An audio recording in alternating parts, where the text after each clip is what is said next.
بنا نلقاه في يومنا يا سادتي يا كرام سيروا لنيل المنى للخير هيا بنا نلقاه في يومنا يا سادتي يا كرام سيروا لنيل المنى سيروا لنيل المنى. بسم الله الرحمن الرحيم. الحمد لله رب العالمين وصلى الله على سيدنا محمد وعلى آله وأصحابه الطيبين الطاهرين. We start with the name of Allah. We praise and thank Allah for all of the givings He gave without Allah the Exalted being obligated to give anything. And we ask Allah to raise the rank of Prophet Muhammad sallallahu alaihi wasallam and the wives of his and the ranks of his wives, believing relatives, companions, and those who follow them sincerely until Judgment Day. And we ask Allah to protect the nation of Prophet Muhammad sallallahu alaihi wasallam from that which the Prophet feared for his nation.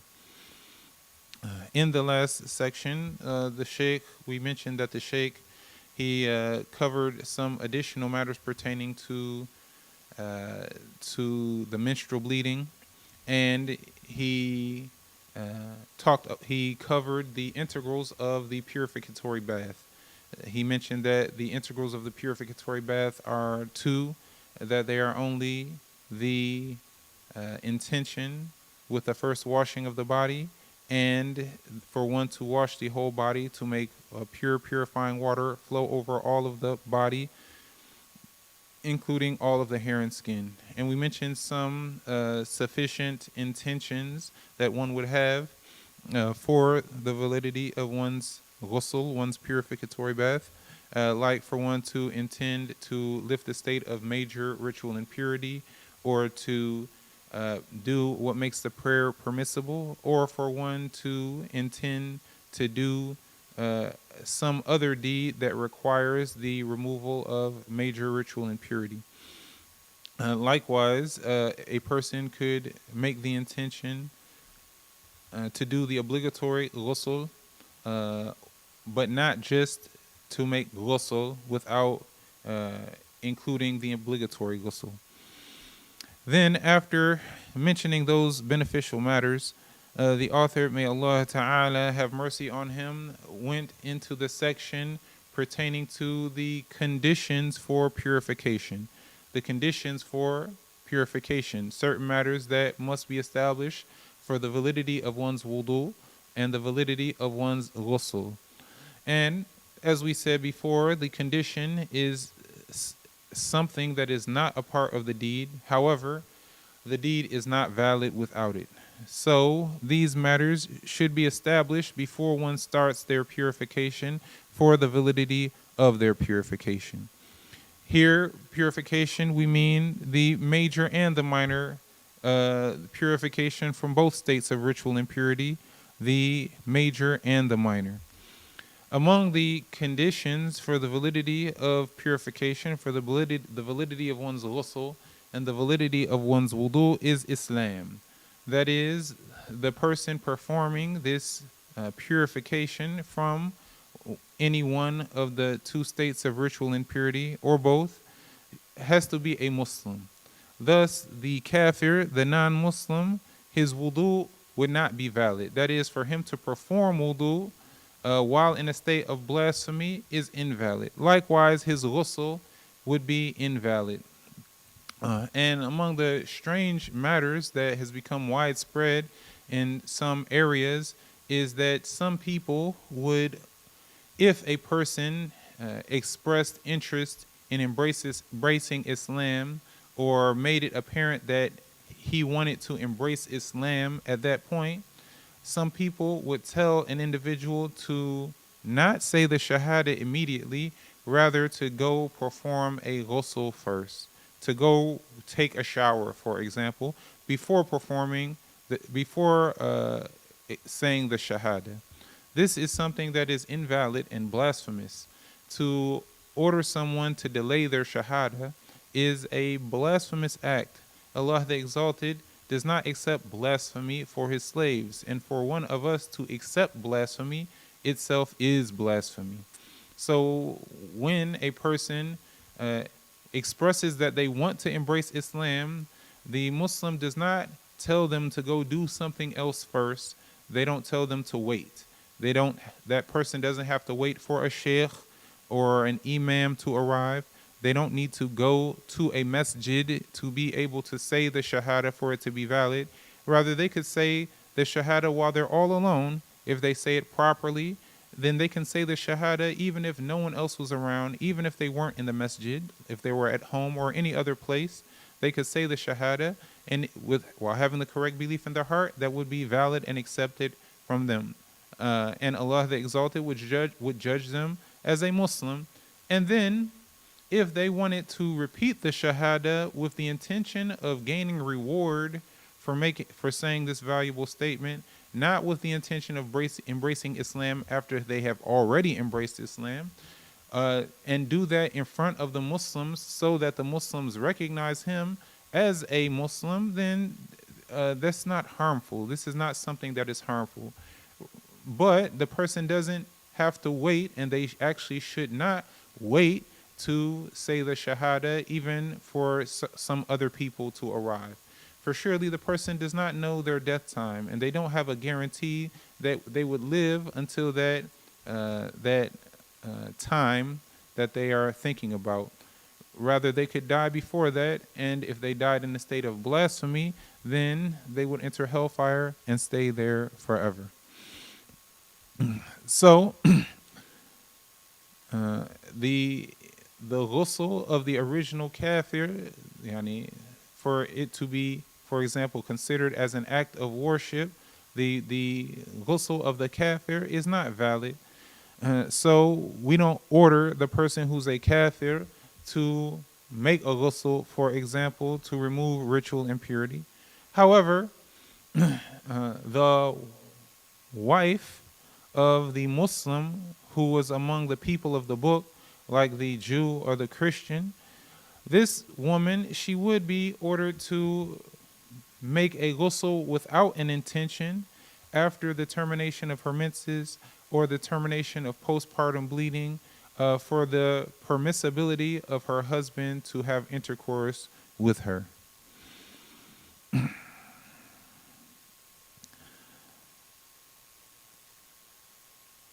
This differs from other people among the kuffar because of the necessity of it. But of course, as we mentioned, this kafirah, this Jewish or Christian wife of a Muslim, she doesn't make an intention in her heart like the Muslim would when they make their intention to make the obligatory ghusl or the like.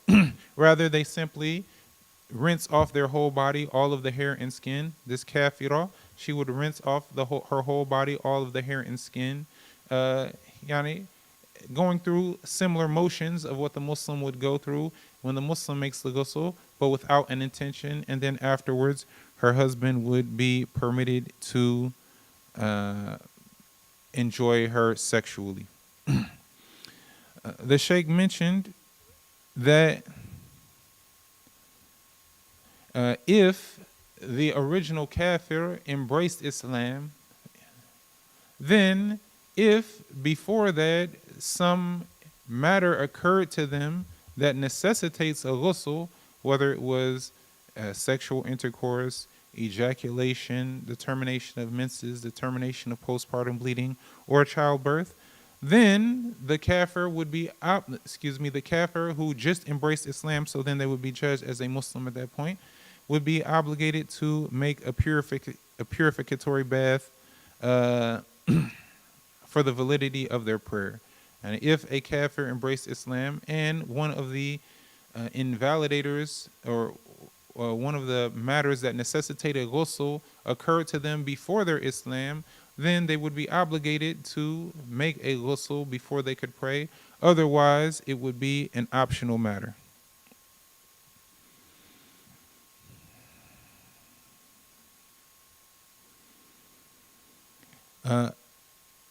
Among the integrals of, among the conditions for the validity of purification is also that there would not be something preventing the water from reaching the spot to be washed.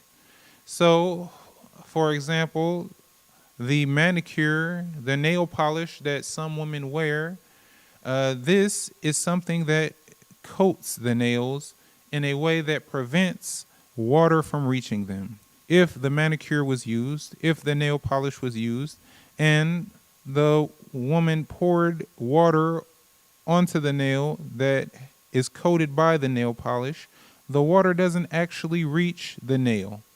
And the nail is a part of the body that must be washed for the validity of wudu and for the validity of ghusl. So if the nail polish was applied and it had dried, for example, then this would have to be removed fully for the validity of the ghusl and for the wudu, because among the conditions for the validity of purification from major or minor ritual impurity is that there would not be something that prevents the water from reaching the spot to be washed or the spot to be wiped. Another example that the Sheikh mentioned is if there was grease that was stuck to the skin. You know that sometimes grease, it becomes thick. Some grease at room temperature, it will become close to being a solid. So if a part of the body was coated with this grease in a way that if water was poured on it, it would not cut through it and get to the skin. Rather, it would go over that grease and then and not reach the skin. Then this grease must be removed for the validity of purification so that the water could reach the spot to be washed. Likewise, if there was a lot of dried paint, for example, on a person's body, they would need to remove that so that their ghusl or their if there was dried paint on a person's body that was covering a part of the body that needs to be washed for purification, then they would need to remove that paint for the validity of purification.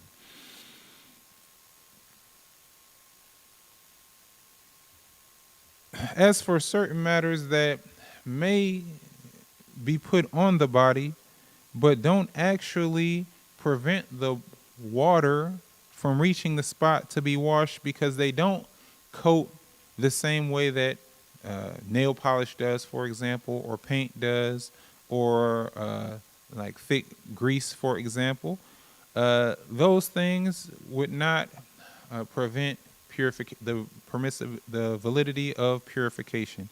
An example of that is like ink. All right, ink does not prevent the water from reaching the spot to be washed. So if a person got some ink on their body and it hit a part of the body that needed to be washed for purification, then it's not necessary that they remove all of the ink for their purification to be valid.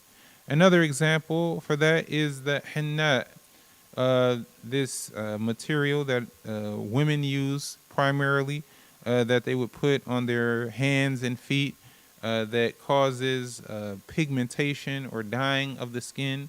It's usually in like a powdered form, and then water would be added to it, and then it would become similar to like clay, and then they would apply it to the fingers and the hands and the feet, and then they would let it stay there for a while because that is what helps the pigmentation process for it to remain attached to the skin for a period of time. Then they take it off and the skin would be pigmented after that.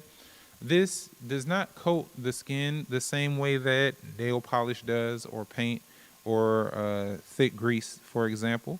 So if a woman wore henna, then she could wash over the same part that is affected by the henna, that is dyed by it, for purification.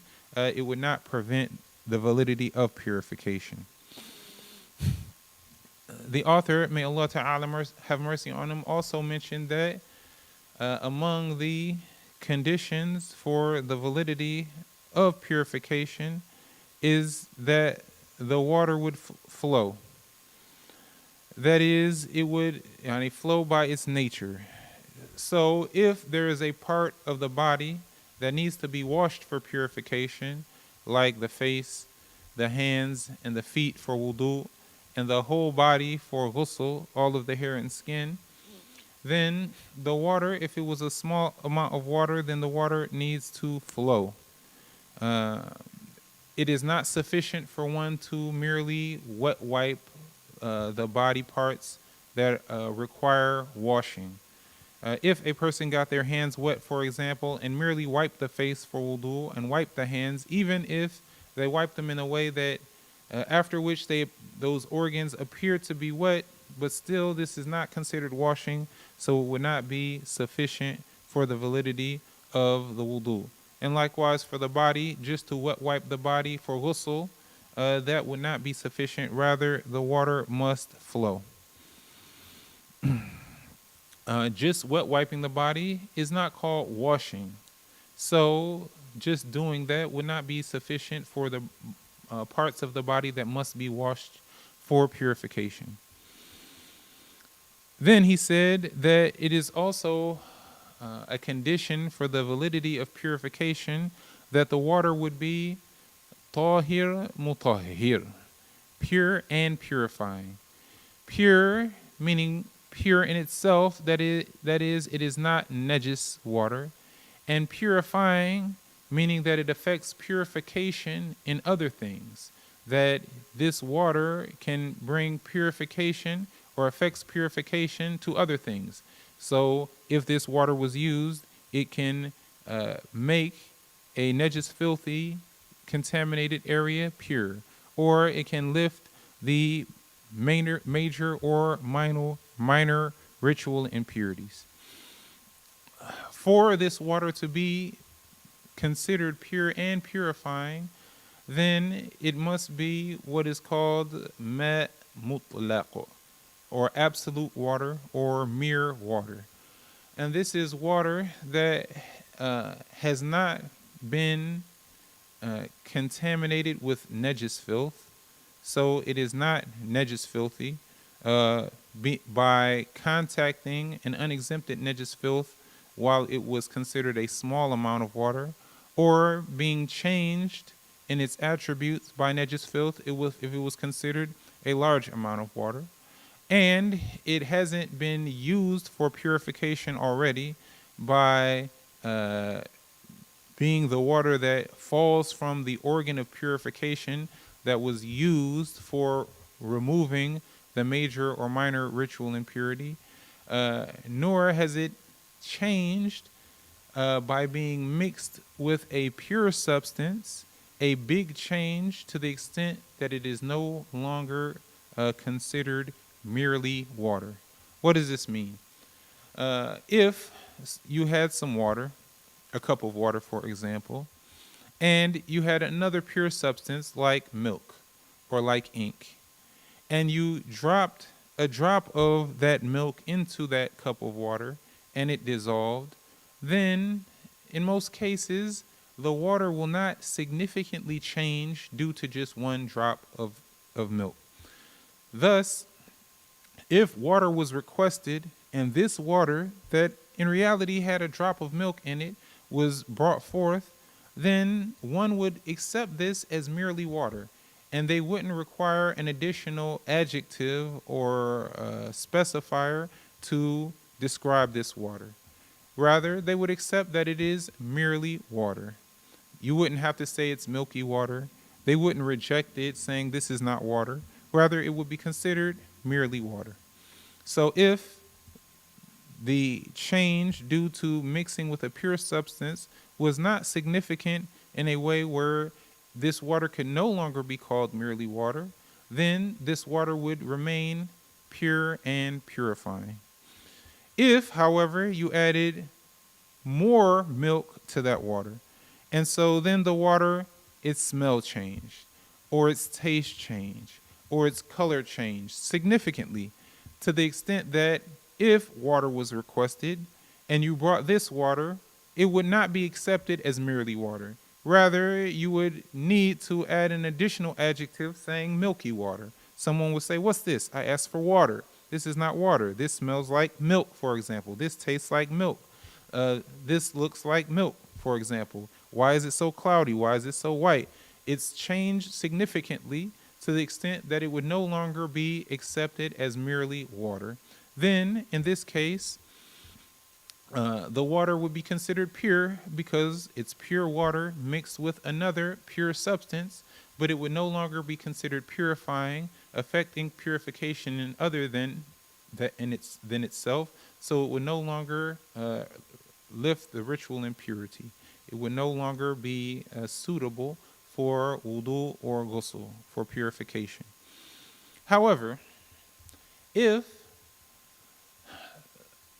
this water changed due to a pure substance that was found where that water naturally is collected, or in the pathway of that water, like at the bottom of a stream, and this was a pure substance, but because this pure substance was at the base of where this water was collected, or in the pathway of where this water flows naturally, thus it becomes difficult, a hardship, for one to protect this water from being affected by this pure substance, then even if the water changed significantly, whether in its taste, color, or smell, this water would still be considered pure and purifying.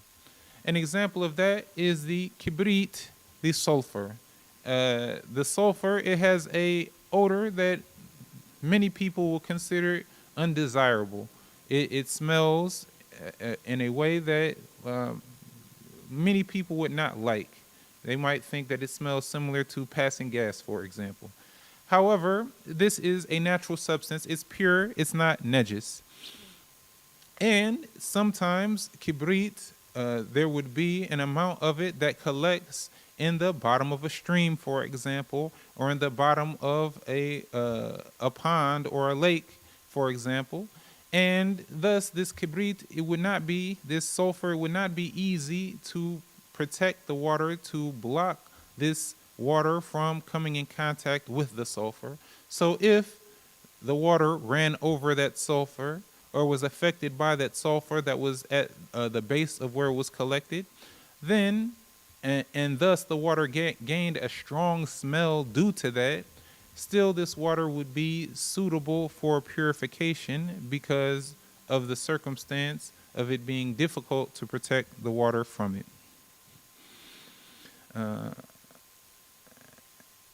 On the other hand, other types of water, like what we mentioned of the milky water or the inky water, or even what is called rose water, which is it's the byproduct of distilling rose petals in water to extract the oil from the rose. The byproduct of that process is the leftover water that takes a very strong rosy fragrance. So this water, although it's pure, it's just water that has been in contact with roses. This water is pure, but it would not be considered purifying because it is no longer merely water. It would not be accepted as mere water. Rather, it needs the additional qualifier of being rose water.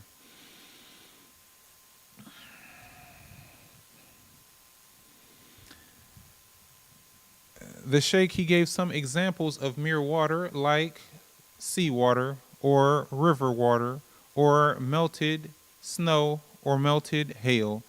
These types of water, they are called seawater, seawater, river water, melted snow, melted hail. They have these names, but if you struck that additional qualifier from it and just called it water, still these types of water would be accepted as such.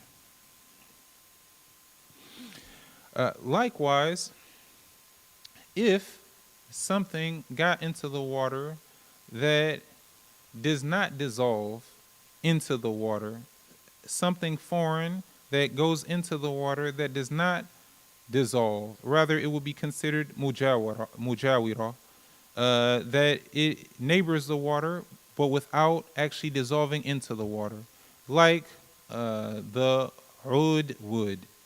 Oud wood is a type of fragrant wood. Uh, and some types of oud wood have strong fragrances. If this oud wood was put into mere water, pure purifying water, and left to sit for a significant period of time, this water may gain the fragrance of the oud, but without something from the wood itself actually dissolving into it. So even though this water would, its fragrance would change because of this wood that was put in with it, but because the wood itself has not dissolved into it, causing and affecting that change, then this water likewise would be considered pure and purifying. Then the author continued by mentioning that it is a condition for the validity of purification that the water, if it was less than 2 which means that it would be considered a small amount of water, that it would not contact an unexempted najis filth. 2 of water is approximately 190 liters. So what is 2 or more is considered a large amount of water, and what is less than 2 is considered a small amount of water. If the amount of water was less than 2 then it is a condition for the validity of using it for purification that it would not have contacted an unexempted najis filth. An example of unexempted najis filth is like urine. If the small amount of water contacted an unexempted najis filth, then that water would be considered najis filthy. That water itself would be considered najis filthy. So thus it would not be appropriate, it would not be sufficient to be used for purification. However, if the amount of water was was considered a large amount of water, whether 2 or more, then mere contact with najis filth does not deem the water to be najis filthy unless it changed in its taste, color, or smell due to the contact with that unexempted najis filth, even if it was a slight change. Similarly, if the najis filth was an exempted, overlooked najis, then the contact with that exempted najis filth would not remove the purifying nature of the small amount of water either. An example of that is the small insect that does not have flowing blood had one of its limbs been removed, for example. This type of insect, like a small fly, if it fell into some water alive and then died while in it, then this is a dead animal, a inedible dead animal. And the judgment of the inedible dead animal is that it is najis filthy. However, this type of insect, with this description, is considered an exempted najis filth for what pertains to water and food, for example. If it fell into your juice, for example, or your food, your soup, then this would be an exempted najis filth. So even though it's a dead animal, and the judgment of the inedible dead animal is that it is najis filthy, it would not make the water najis filthy as long as the water did not change.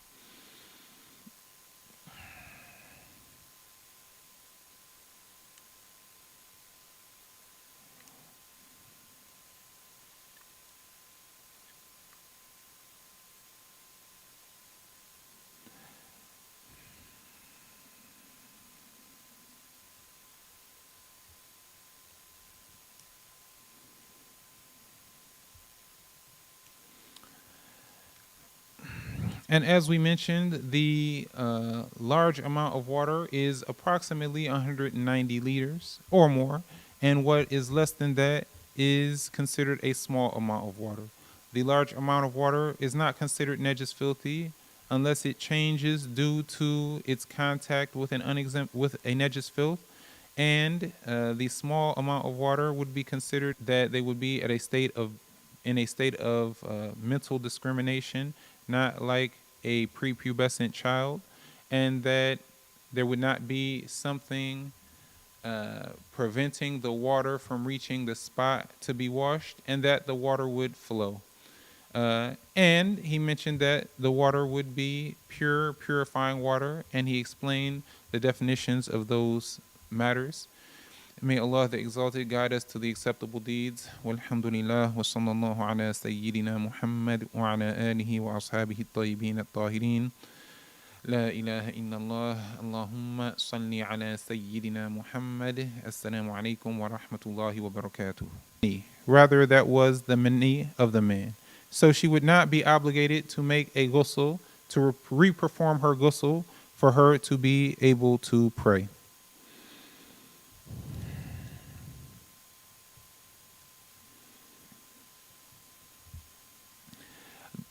In some of the books of the scholars, it was mentioned that death was a reason for a ghusl, but of course, when the person dies, they themselves have left the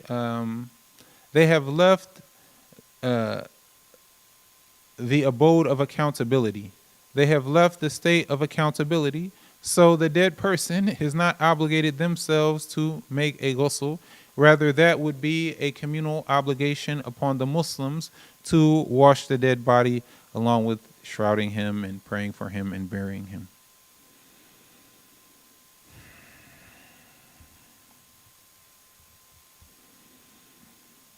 With that, we have mentioned the matters pertaining to the the matters that necessitate the obligatory ghusl. We have mentioned about the matters that necessitate the obligatory ghusl. And so we know what causes the person to have to make a ghusl. No other matter makes the person have to make a ghusl for the obligatory prayer. Rather, these 5 matters are it. Inshallah, in the next session, we'll talk about the ghusl itself, how it is performed, its integrals, and we'll mention some matters pertaining to tayammum, insha'Allah ta'ala. Walhamdulillah, wa sallallahu ala sayyidina Muhammad wa ala alihi wa ashabihi at-tayyibin at-tahirin. La ilaha illallah. Allahumma salli ala sayyidina Muhammad wa ala alihi wa sahbihi wa sallim. قلوبنا هابت بذكر الله الله الله الله قلوبنا هابت بذكر الله الله الله الله قلوبنا هابت بذكر الله الله الله الله قلوبنا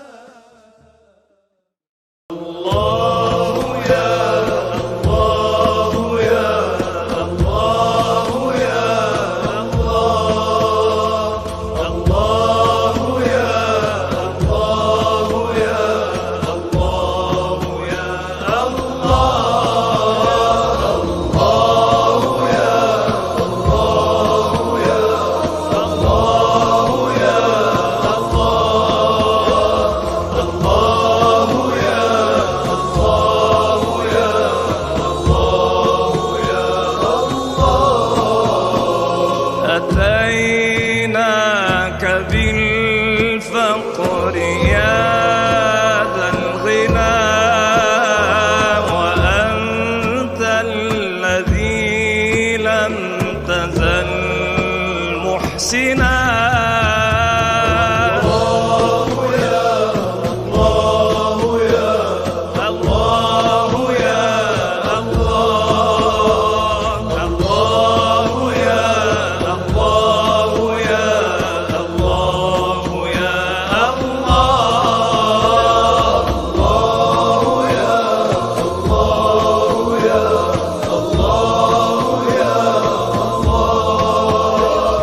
Allah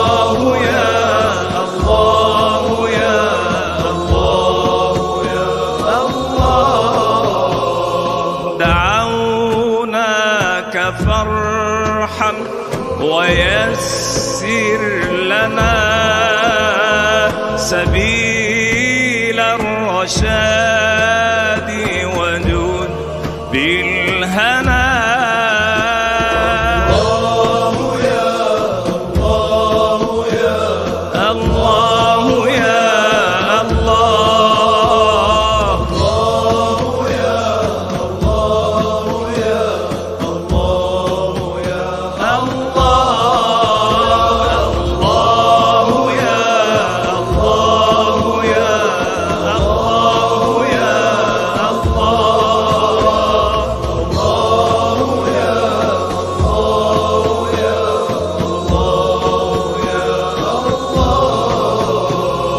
أزل كربنا فالعنا قد دنا، أزل كربنا فالعنا قد دنا، أنلنا المنى أغننا واحمنا.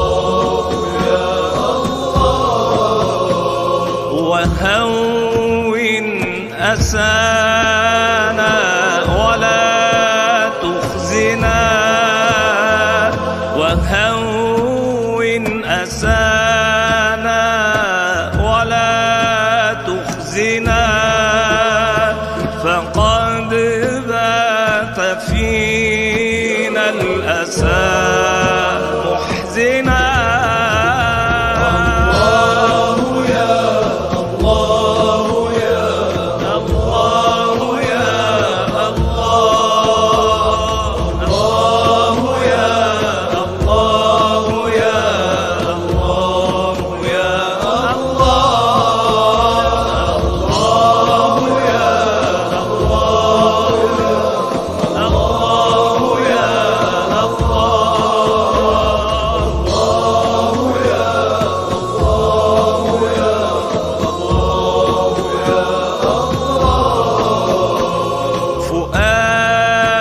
اغتنى بالهدى واعتنى، فؤاد اغتنى بالهدى واعتنى،